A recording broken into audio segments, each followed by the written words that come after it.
जंग चौक में मौजूद हूँ और ये खड्डा तो मेरी पैदाइश से पहले के यहाँ बना हुआ है, लेकिन ये लोग इसको रिपेयर करने में नाकाम हो चुके हैं। वो साइड पे अटक फतेह जंग रोड, तो इसकी वो साइड जैसे बनी तो उसको सुई गैस वालों ने तोड़ दिया और उसको ख़राब करके छोड़ दिया।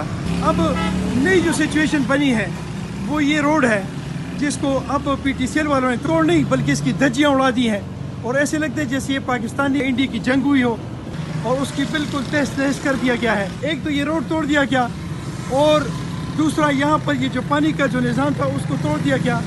पानी हमारे पास इस एरिया में वैसे भी बहुत कम है और जो पानी है वो ये लोग तोड़ ताड़ के और इसकी धज्जियाँ उड़ा के और इसको तबाह बर्बाद करके और यहाँ से चलते बनते हैं।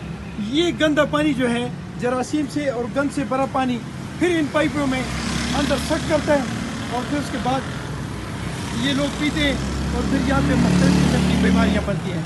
ये जनाब इस वक्त मैं फतेह जंग रोड पे थोड़ा सा आगे जब जाता हूँ तो यहाँ पे एक कॉलेज भी है। वैसे तो ये इसको लॉ कॉलेज कहते हैं और ये वो कॉलेज है यहाँ से लोग क्वालिफाई करके लोगों के हकूक़ के लिए फ़ाइट करते हैं, लेकिन इनके अपने गेट के सामने जो पूरे पाकिस्तान का रोड तोड़ा गया है इसको पूछने वाला न इस कॉलेज में कोई है, न इन बंगलों में कोई है, न इस रोड पे गुजरने वालों में कोई है, न अटक में कोई है। और यहाँ पे ये जो बराए नाम हमारे सियासतदान हैं जो अटक के हकूक़ की आवाज़ बुलंद तो करते हैं, लेकिन प्रैक्टिकल जो अटक का है वो आपके सामने है। मैं कहा करता था शहीदों की सरजमीन अटक, गाजियों की सरजमीन अटक, मजबूरन कहना पड़ रहा है कि लावारिसों की सरजमीन अटक। हम सिर्फ ये कह सकते हैं कि इस धरती का अल्लाह ही वारिस है। अस्सलामु अलैकुम व रहमतुल्लाहि व बरकातुहू।